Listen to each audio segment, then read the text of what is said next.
é simplesmente porque a franquia patrocina o programa ou faz alguma coisa, mas é porque ela é responsável pelo fim total, quando a gente fala de pequenas e microempresas, da informalidade, porque ela é responsável por 1 milhão de empregos em carteira assinada, sim, e por um desempenho ímpar na economia, de uma forma extremamente organizada, de uma forma direcionada. Por isso, hoje, nós vamos abordar esse setor, os caminhos. Vamos ver quanto dá para continuar crescendo, na verdade, aquilo que a gente queria que o país crescesse. Crescendo muito. Vamos conversar também sobre um evento, o primeiro Congresso Internacional do Franchise, que vai ocorrer agora, dia 24 e 25 de abril, em São Paulo.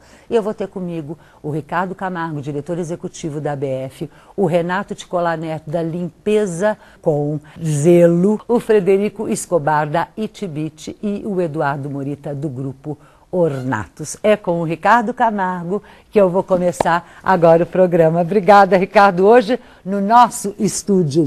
Obrigada. Prazer enorme de estar aqui com você. E eu falei pela variedade porque vocês estão...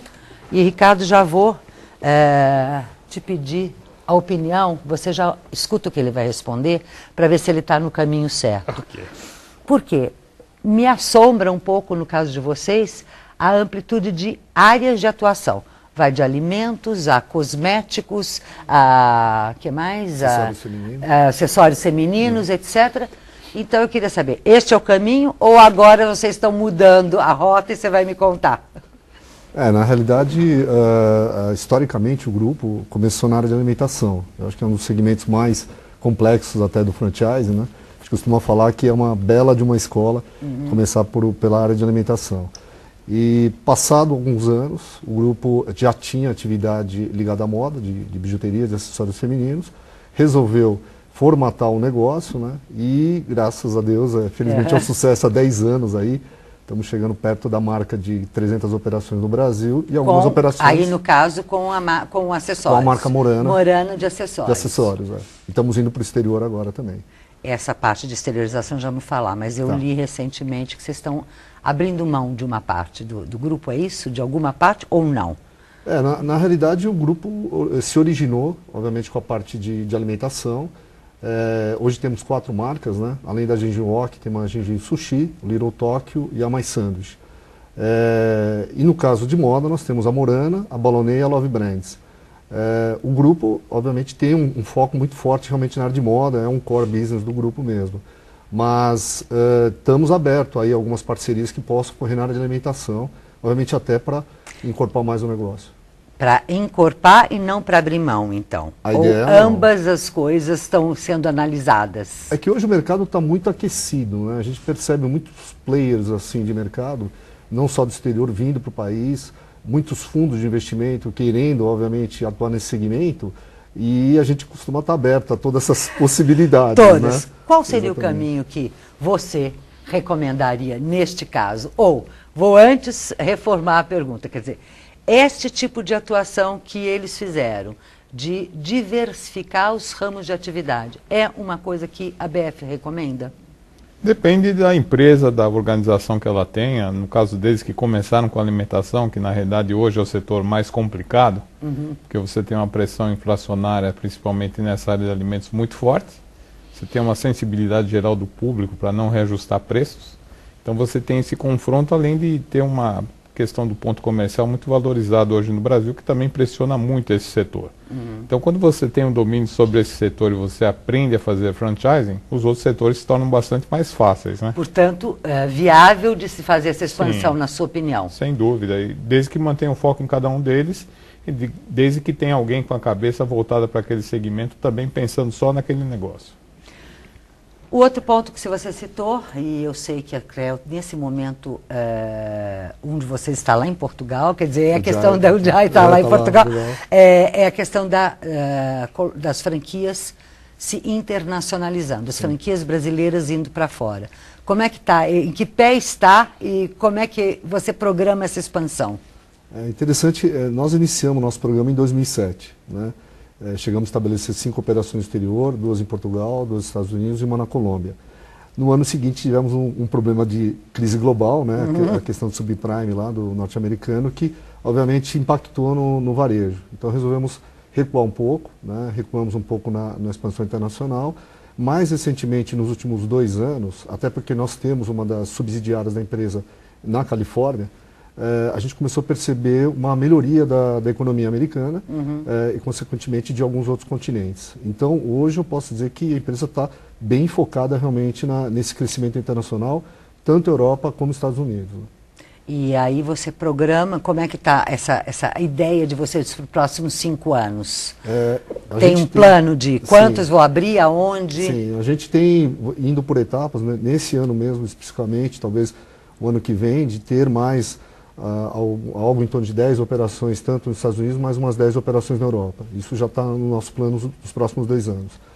Inclusive, muitas delas próprias até. Estamos atendendo alguns franqueados que estão interessados também em empreender lá fora, mas a gente acredita que ao prazo de 5 anos a gente deva ter algo em torno de 200 operações, mais ou menos. No exterior? 200 operações. Essa ideia, obviamente, talvez um pouco mais nos Estados Unidos, por causa da nossa base, e alguns outros países da Europa que a gente deve implantar. Essa é outra tendência, né? Você sabe que você vai ser usado hoje como grande especialista.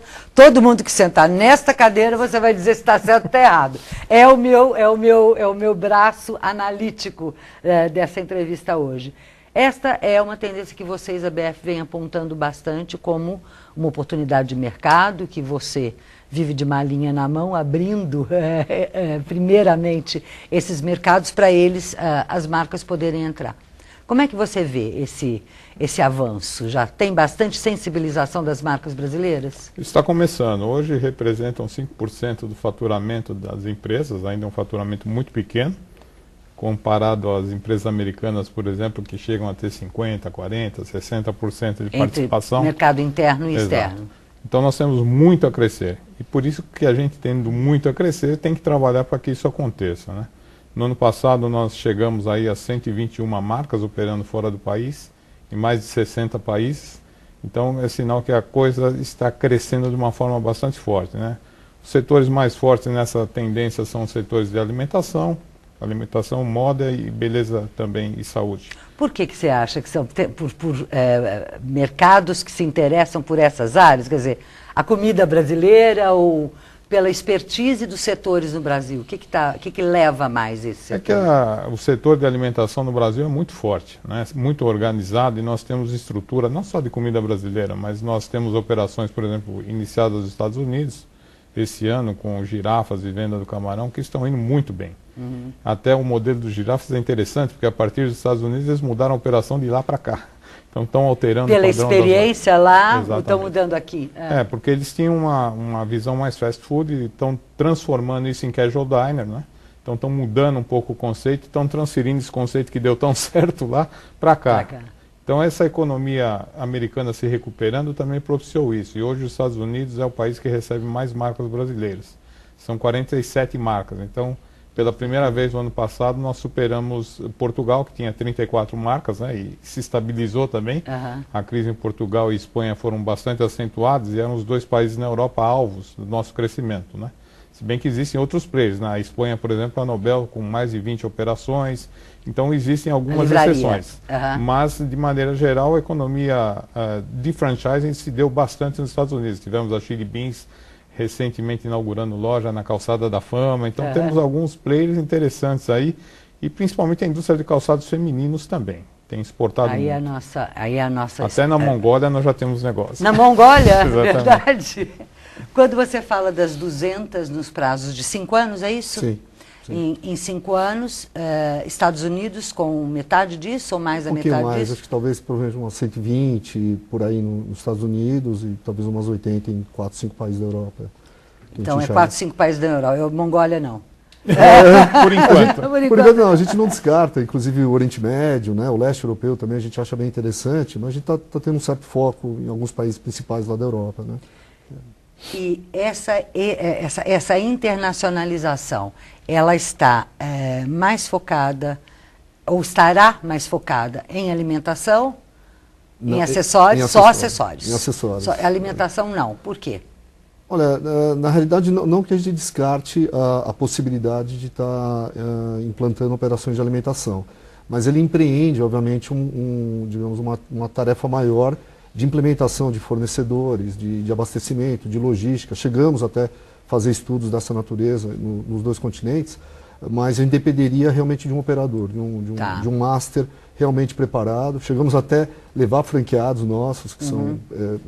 que temos operações com primazia aqui no Brasil, para levar para alguns outros continentes. Mas a gente ainda prefere a parte de moda, porque estaria já tudo preparado, a parte de logística, a parte de importação, a parte aduaneira, então já está tudo devidamente regulamentado. Aliás, vou fazer um parênteses aqui, quando você decide importar ou quando você decide exportar, são mapas que mostram não só a cadeiazinha de impostos, que são infinitos. Você já contabilizou quantos são?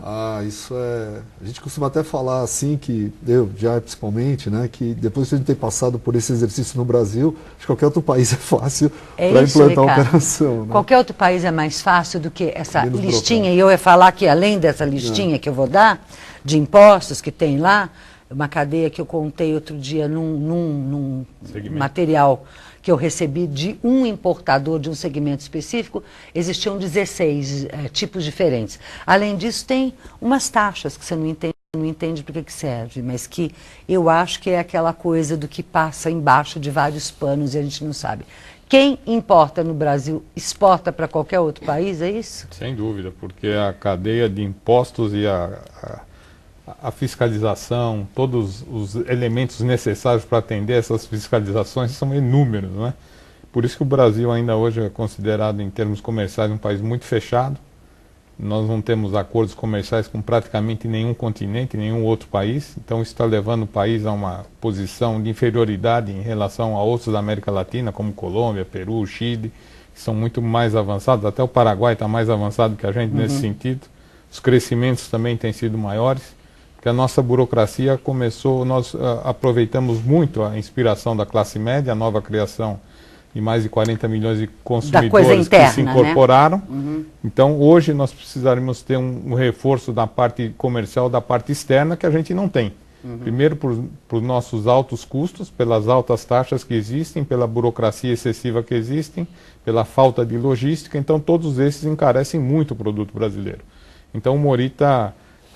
representa uma empresa que é uma das heroínas. A gente considera que essas empresas 121 que exportam são verdadeiras empresas heroínas no sentido de conseguir viabilizar produtos brasileiros a preços que possam ser pagos no exterior. Como que você faz essa ação heróica? Quer dizer, você conseguiria definir para mim dois pontos básicos? Como é que eu coloco, com a carga que eu tenho, do jeito que é custoso produzir no Brasil, esses produtos lá fora?